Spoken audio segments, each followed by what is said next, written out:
Russia का जो हम तेल लेते हैं डार्क हैवी, उसी तरह का वेनेजुएला का भी है, जो कि हमारी रिफाइनरीज खासकर रिलायंस वाली प्रोसेस कर सकती हैं। अब वेनेजुएला के पास करीब 50 मिलियन बैरल तेल था, क्योंकि इन्होंने ब्लॉकेड कर रखा, तो निकालते तो जा रहे थे पर स्टोर कर रहे थे, एक्सपोर्ट नहीं कर पा रहे थे। अब उस 50 मिलियन को इन्होंने कहा ये हमारा हो गया। उस 50 में से इन्होंने करीब 5 मिलियन ऑलरेडी बिकवा दिया है, एक सिंगापुर की कंपनी और एक स्विट्जरलैंड की कंपनी, ऑयल ट्रेडिंग कंपनीज के द्वारा, और करीब $500 मिलियन उसमें आए उस ट्रांच में। उसमें से 200 मिलियन इन्होंने वेनेजुएला सरकार को दिए, क्योंकि वेनेजुएला को दिखाना है, देना है, उसको भी फायदा, तभी वो इनके साथ और चल रही है।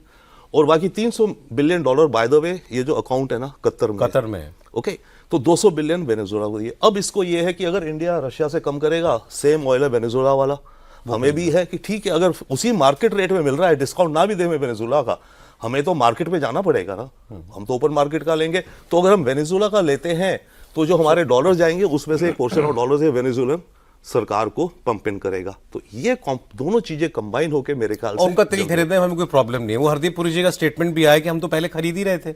नहीं देखिए, एक चीज देखिए, जब हमने खरीदना शुरू किया रशिया से ऑयल तो $15 का डिस्काउंट था। अब वो डिस्काउंट $2 से कम पर आ गया है।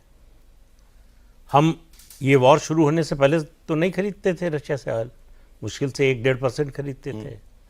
तो हमने क्यों खरीदना शुरू किया? रशिया के प्रेम में नहीं, हमको सस्ता मिल रहा था और यूएस और यूरोप चाहते थे कि खरीदें, जिससे तेल का दाम न बढ़ने पाए। तेल का दाम बढ़ गया होता अगर हम रशियन ऑयल नहीं खरीदते। ये हमने एहसान किया पूरी दुनिया पर कि इन्फ्लेशन पूरी दुनिया में बढ़ता, केवल भारत में नहीं बढ़ता, भारत में तो बढ़ता ही जी। दूसरी बात, मुझे ये इतनी सिंपलिस्टिक नहीं लगती कि हमारा इतना बिलियन का जो है एक्सपोर्ट रुक जाएगा तो इतनी नौकरी चली जाएगी। ये तो हमको पहले दिन से कैलकुलेशन मालूम था। ऐसा तो नहीं है कि अगस्त में जब 50% हुआ तो हमको ये कैलकुलेशन नहीं पता था। बिल्कुल, तो हम उसी दिन घोषणा करते कि हम रूस से तेल नहीं लेंगे। नहीं, पर तब हमें डिस्काउंट में मिल रहा था ना सर, हम पुश करते रहे, हम पुश करते रहे। तब भी हमें $2-2.5 इसके अलावा भी कुछ है। हाँ, इसके अलावा डेफिनेटली हो सकता है। ये इतना सिंपलिस्टिक नहीं है कि रशिया से हमने अब भी बंद नहीं किया है। डिस्काउंट कम हो गया है तब भी हमने बंद नहीं किया है, कम करते तो फिर और कौन सी बड़ी प्रॉब्लम थी जो हट गई अचानक? नहीं, वही तो हम कह रहे हैं कि अमेरिका को लग रहा था कि हम दबाव में ला सकते हैं भारत को और हमारा साथ देगा यूरोप।